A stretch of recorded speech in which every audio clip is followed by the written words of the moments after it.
नमस्कार, जय हिंद दोस्तों। आपके अपने चैनल श्री जनशिखर क्लासेस में आपका हार्दिक स्वागत है। भारत के भूगोल में आज हम तटीय भाग एवं द्वीप समूह देखेंगे, जिसमें हम देखेंगे भारत के तटीय भाग में भारत का पूर्वी भाग, वहाँ पे कौन कौन से कोस्टल एरिया हैं, और पश्चिमी भाग भी देखेंगे। ठीक है, वीडियो को आप लोग ज़्यादा से ज़्यादा शेयर करिए। चलिए स्टार्ट करते हैं आज का अपना पहला क्वेश्चन। पूर्वी भाग ईस्टर्न पार्ट में क्या है, कैसे क्वेश्चन आज पूछे गए हैं, उस पर हम चर्चा करेंगे। पूछा है कि कोरोमंडल तट पर अवस्थित नगरीय केंद्र है। कह रहा है जो कोरोमंडल तट है उस पर अवस्थित नगरीय केंद्र कौन सा है। आपसे पहली बात पूछूंगा मालाबार तट और कोरोमंडल तट। ठीक है, मालाबार तट जो है हमारे पूर्वी पश्चिमी भाग में है और कोरोमंडल तट हमारे पूर्वी भाग में है। मालाबार तट हमारा केरल में है और कोरोमंडल तट तमिलनाडु में है। ठीक है, ये तो कोरोमंडल तट है, यह इसमें स्थित नगरीय केंद्र कौन है, तो आप बताएंगे कि नागापट्टिनम। ठीक है, नागापट्टिनम जो है कोरोमंडल तट पर अवस्थित एक नगरीय केंद्र है। अगला क्वेश्चन है कृष्णा डेल्टा एवं कैप कमोरिन के मध्य स्थित है। कह रहा है जो कृष्णा डेल्टा है एवं कैप कमोरिन के मध्य कौन सा तट स्थित है, तो आप कहेंगे कि कोरोमंडल तट। ठीक है, कोरोमंडल तट भी हमारा पूर्वी भाग का हिस्सा है। यह जो कोरोमंडल तट है वह कृष्णा नदी घाटी जो डेल्टा है और कैप कैमूरिन के दोनों के मध्य स्थित है। समझ लीजिए, अच्छे समझिए कि कृष्णा डेल्टा एवं कैप कैमूरिन के मध्य क्या स्थित है। आप कहेंगे जो कृष्णा डेल्टा और कैप कैमूरिन के मध्य हमारा कोरोमंडल तट स्थित है। इन्हीं दोनों के बीच में हमारा कोरोमंडल तट आता है। ठीक है, अब कह रहा है कि श्री हरिकोटा जो आंध्र प्रदेश में है वह द्वीप किसके निकटतम है। कह रहा है श्री हरिकोटा आंध्र प्रदेश में है, यह किस झील के करीब है या किस द्वीप के करीब है, तो आप कहेंगे पुलिकट झील। ठीक है, पुलिकट झील हमारा आंध्र प्रदेश और उड़ीसा दोनों से लगा हुआ है। ठीक है, यह श्री हरिकोटा द्वीप के निकट अवस्थित है। पश्चिमी भाग वेस्टर्न पार्ट के बारे में हम बात करेंगे, जो कोरी क्रीक। ठीक है, जिसको देखिए अगर एग्जाम में कोरी क्रीक नहीं दिया है तो उसके जगह पे निवेशिका शब्द दे देता है। कोरी क्रीक या निवेशिका स्थित है, आप कहेंगे या कोरी क्रीक सर क्रीक जो हमारा कच्छ के रन में गुजरात में स्थित है। ठीक है, गुजरात का सबसे आखिरी छोर, सबसे पश्चिमी छोर जो है कोरी क्रीक है। यह एक दलदली क्षेत्र है जो कच्छ के रन में स्थित है। अगला क्वेश्चन है केरल का कुट्टानाड या कुट्टानाडु प्रसिद्ध है। कह रहा है कि केरल में जो कुट्टानाड या कुट्टानाडु है वह किसके लिए प्रसिद्ध है।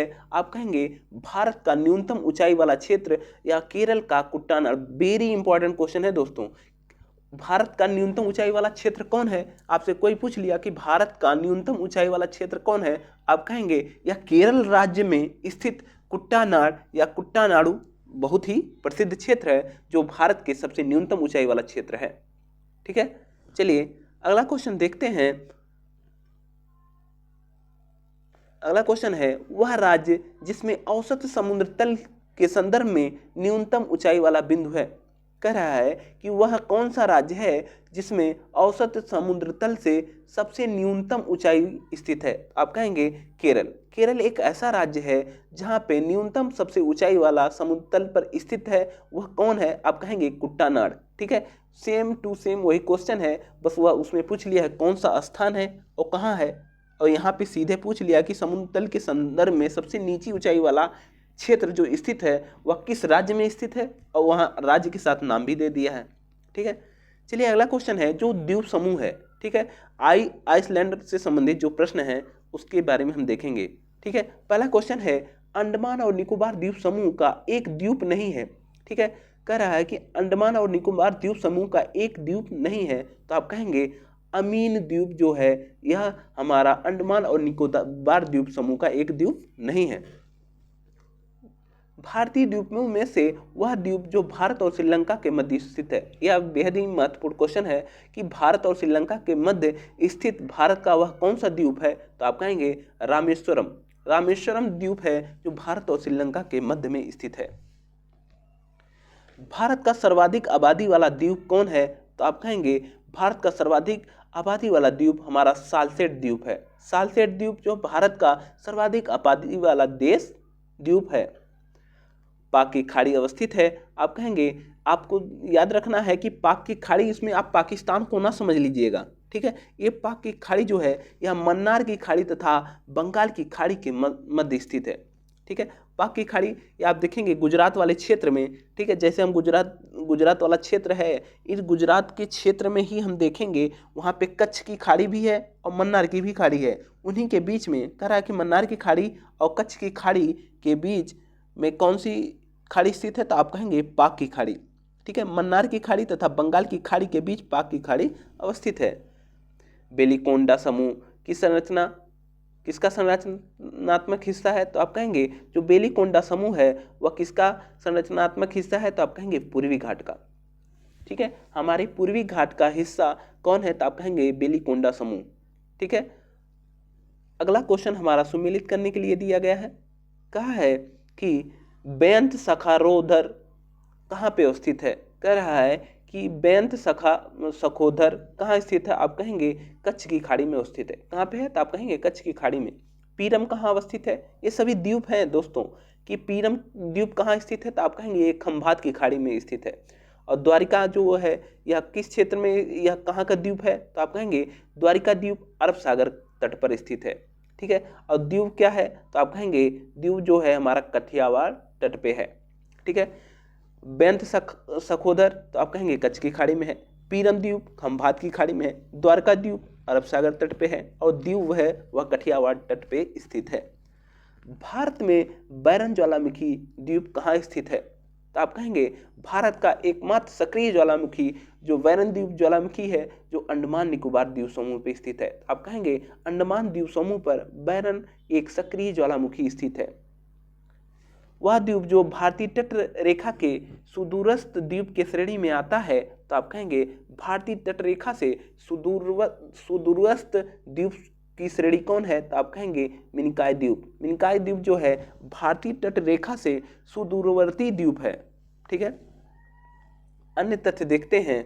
अन्य तथ्य में हम देखेंगे कि हमारा है केरल तट को इस नाम से भी जाना जाता है। अभी इसका हम चर्चा कर चुके हैं कि केरल तट को हम किस नाम से जानते हैं, तो मालाबार तट, ठीक है। यही मालाबार तट से ही सर्वप्रथम हमारा मानसून भारत में प्रवेश करता है, ठीक है। दक्षिणी पश्चिमी मानसून हमारा मालाबार तट से ही टकराकर हमारे भारत में प्रवेश करता है। भारत का वह शैल समूह जो अधिकतम मात्रा में कोयला प्रदान करता है, तो आप कहेंगे वह शैल समूह हमारा गोंडवाना लैंड का समूह है जहाँ पे सर्वाधिक मात्रा में कोयला पाया जाता है। बेलीकोंडा समूह संरचनात्मक हिस्सा है। यह क्वेश्चन अभी पीछे पूछा था कि जो बेलीकोंडा समूह है वह किसका संरचनात्मक हिस्सा है, तो वहाँ पे भी हम जाने थे कि यह पूर्वी घाट, ठीक है। बेलीकोंडा समूह पूर्वी घाट का एक संरचनात्मक हिस्सा है। चलिए अब देखते हैं प्रमुख घाटियाँ, प्रपात एवं झीलें, ठीक है। चलिए घाटियों से संबंधित प्रश्न देखते हैं कि घाटी कौन है जो एग्जाम में पूछे गए हैं। पहला क्वेश्चन है घाटी से संबंधित, वह हिमनद जो नुब्रा घाटी में स्थित है वह कौन सी है। कह रहा है वह हिमनद जो नुब्रा घाटी में स्थित है, तो आप कहेंगे नुब्रा एक घाटी में स्थित हिमनद सियाचिन। सियाचिन हिमनद एक ऐसी हिमनद है जो नुब्रा घाटी में स्थित है। चित्रकूट जलप्रपात कहाँ स्थित है, तो आप कहेंगे चित्रकूट जलप्रपात हमारा छत्तीसगढ़ में है, ठीक है। यूपी वाले ये ना सोचें कि चित्रकूट जो है उत्तर प्रदेश में है तो चित्रकूट जलप्रपात भी हमारे उत्तर प्रदेश में ही होगा। नहीं, चित्रकूट जलप्रपात हमारा कहाँ पे है, आप कहेंगे छत्तीसगढ़ में। सियाचिन ग्लेशियर विवाद का विषय है। कह रहा है कि जो सियाचिन ग्लेशियर है वह किन देशों के बीच एक विवादित क्षेत्र है, तो आप कहेंगे भारत और पाकिस्तान के बीच सियाचिन ग्लेशियर विवादित का विषय रहा है। सबसे बड़ा हिमनद कौन है, तो आप कहेंगे सबसे बड़ा हिमनद हमारा सियाचिन हिमनद जो है सबसे बड़ा हिमनद है। फूलों को घाटी कहाँ स्थित है, आप कहेंगे फ्लावर घाटी हमारा उत्तराखंड राज्य में स्थित है। वह हिमनद जो उत्तराखंड के कुमायूं प्रक्षेत्र में अवस्थित है। कह रहा है वह कौन सा हिमनद है जो उत्तराखंड के कुमायूं क्षेत्र में स्थित है, आप कहेंगे मिलाम हिमनद जो है, मिलाम हिमनद जो है उत्तराखंड के कुमायूं क्षेत्र में अवस्थित है। क्या है कि मिलाम हिमनद जो है उत्तराखंड के कुमायूं क्षेत्र में स्थित है। भारत का लगभग 2/3 कोयला कहाँ पे पाया जाता है? आप कहेंगे भारत का लगभग 2/3 कोयला दामोदर घाटी में पाया जाता है। कहाँ पे पाया जाता है? आप कहेंगे दामोदर घाटी में पाया जाता है। चलिए अब वाटरफॉल से संबंधित प्रश्न को देखते हैं। वाटरफॉल्स में हम पहला क्वेश्चन देखेंगे कि शिव समुद्रम जलप्रपात किस नदी पे है? तो आप कहेंगे कावेरी नदी। ठीक है, शिव समुद्रम जलप्रपात कावेरी नदी। जोग जलप्रपात आप कहेंगे यह शरावती नदी पे स्थित है। ठीक है, जोग जलप्रपात शरावती नदी। और अगला क्वेश्चन हमारा है बट्टापराई जलप्रपात किस नदी पे है? तो आप कहेंगे बट्टापराई जलप्रपात हमारा पझियार नदी पे है। ठीक है, पझियार नदी पे हमारा बट्टापराई जलप्रपात किस पे है? तो आप कहेंगे पझियार नदी पे। धुआंधार जलप्रपात जो बहुत इंपॉर्टेंट दोस्तों है, धुआंधार जलप्रपात हमारा नर्मदा नदी पर स्थित है। फिर से देखिए, शिव समुद्रम जलप्रपात कावेरी नदी, जोग जलप्रपात शरावती नदी, बट्टापराई जलप्रपात पझियार नदी और धुआंधार जलप्रपात हमारा नर्मदा नदी पे स्थित है। आपसे पूछा जाए बूढ़ा घाघ जलप्रपात कहाँ स्थित है? तो आप कहेंगे बूढ़ा घाघ जलप्रपात हमारा बूढ़ा नदी पे है, बूढ़ी नदी पे है। अगला हमारा सुमिलित करने के लिए दिया गया है हिमाचल प्रदेश में स्थित कौन सी गर्म झरने हैं? तो आप कहेंगे कि मणिकर्क। ठीक है, ध्यान से देखिएगा कि हिमाचल प्रदेश में स्थित गर्म झरने, तो आप कहेंगे मणिकर्ण। आपसे पूछ ले, सिंपली पूछ ले कि मणिकर्ण गर्म झरने किस राज्य में स्थित है? तो आप कहेंगे मणिकर्ण गर्म झरने हमारा हिमाचल प्रदेश राज्य में स्थित है।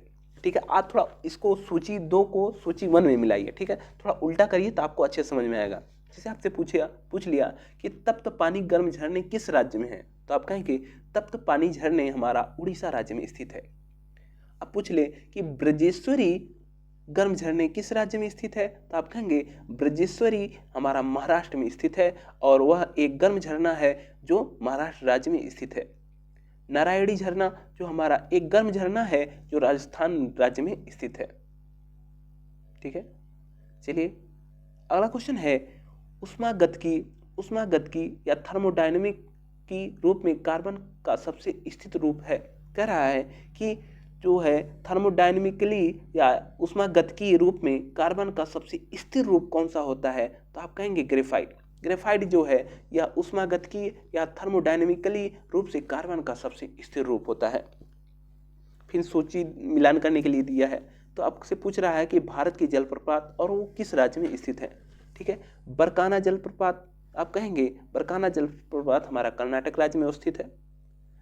खंडाधार जलप्रपात कहाँ है? तो आप कहेंगे उड़ीसा राज्य में स्थित है। बझाचल जलप्रपात कहाँ है? तो आप कहेंगे केरल राज्य में। पलानी जलप्रपात आप कहेंगे यह हिमाचल प्रदेश में स्थित है। ठीक है, फिर से देखिए बकराना कर्नाटक। ठीक है, आपको बार बार उसको रिपीट करके याद करना है। जैसे आपसे याद कर रहे हैं, बाय द वे आप याद कर रहे हैं तो इसको याद करेंगे बकराना कर्नाटक राज्य में बकराना। ठीक है, आपको बार बार जलप्रपात बोलने की जरूरत ही नहीं है। आप बोलिए बरकाना कर्नाटक, खंडाधार उड़ीसा, बाझाचल केरल, फिर पलानी हिमाचल प्रदेश। बार बार आप इसको 2 बार 3 बार बोल के तो उसको एक अपने रफ में लिखिए कि बरकाना कर्नाटक, खंडाधार उड़ीसा। ठीक है, इस प्रकार बार बार लिख के याद करेंगे तब याद हो जाएगा, क्योंकि ये कुछ नए जलप्रपात हैं जिसमें आपको समस्या उत्पन्न होगी, आपको याद करना ही है। ठीक है, आप बार बार याद करें। ठीक है, आपसे पूछा है कि सर्वाधिक ऊंचाई वाला जलप्रपात जो कुचकल जलप्रपात है, कुचकल जलप्रपात हमारा किस राज्य में स्थित है? तो आप कहेंगे कर्नाटक राज्य में। चलिए कुछ लेक हैं, कुछ झीलें हैं, उसके बारे में हम देखते हैं। वह झील जो भारत के 2 राज्यों में सीमा बनाती है, इसकी चर्चा हम कर चुके हैं। पुलिकट झील हमारा आंध्र प्रदेश और उड़ीसा दोनों की सीमा पर स्थित है। वह कौन सी झील है? तो आप कहेंगे 2 राज्यों में सीमा बनाने वाली झील हमारा जो है पुलिकट झील है, जो हमारा आंध्र प्रदेश और उड़ीसा दोनों से सीमा बनाती है। ठीक है, भारतवर्ष में खारे पानी की सबसे बड़ी झील है। वह कह रहा है कि भारतवर्ष में खारे पानी की सबसे बड़ी झील है, तो कह देना है कि सांबर झील जो हमारा राजस्थान में है।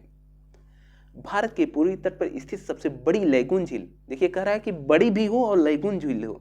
ठीक है, लैगून झील हमारा जो है एकदम तटीय क्षेत्र में, कोस्टल एरिया में निर्माण होते हैं।